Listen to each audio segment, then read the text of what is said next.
This is the third time I've had to shoot this vlog. We're trying it with wine this time. This is 10% luck, 20% skill, 15% concentrated power of will, 5% pleasure, 50% pain, and 100% reason to remember the name. So this week we are discussing limits in our own writing, like how far we are willing to push certain subject matter, topics, language, etc. in our own writing. I don't know why I've had such a hard time coming up with a coherent vlog on this subject.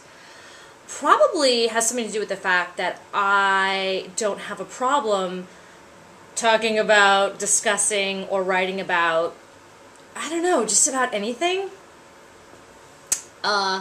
I should say, as some sort of disclaimer, I suppose, that I am born and raised in San Francisco. And it's a very liberal town, and I was a very liberal teen. Strangely enough, though, I don't actually write very much about certain things. There's not a lot of sex in my books, not a lot of alcohol or drug use. The swearing has been cut out significantly in both of my novels. I don't deal with abuse, either sexual or physical. I don't really deal with even difficult parental relationships.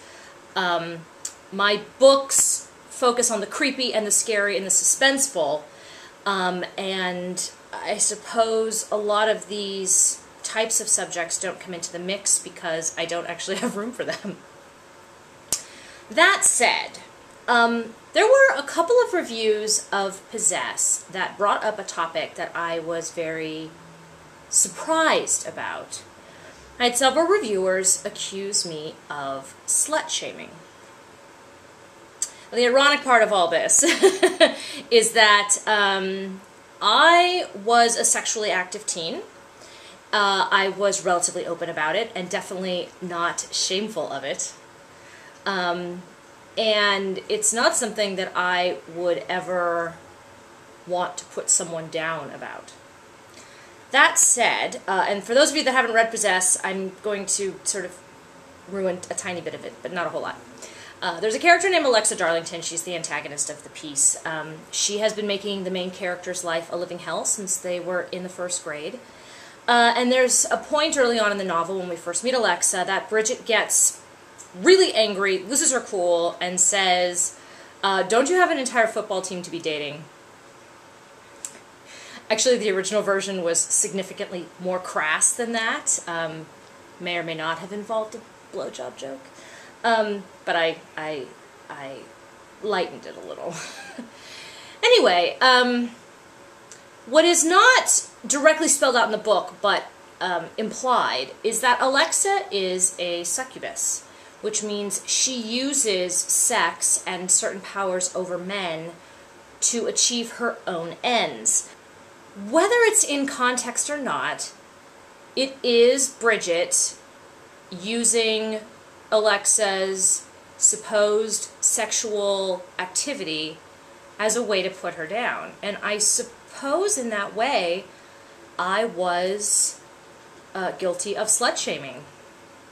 I still hate Alexa.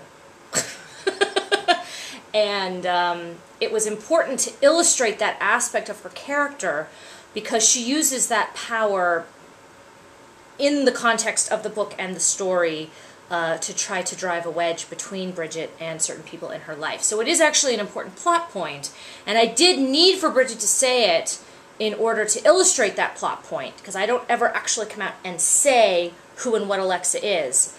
But I guess the reviews were right, and in some ways I was guilty of that.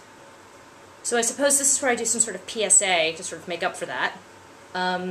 Kids, there's nothing wrong with being sexually active as long as you're safe and you are in control of yourself and your own decisions at all time. That's pretty much all I have to say.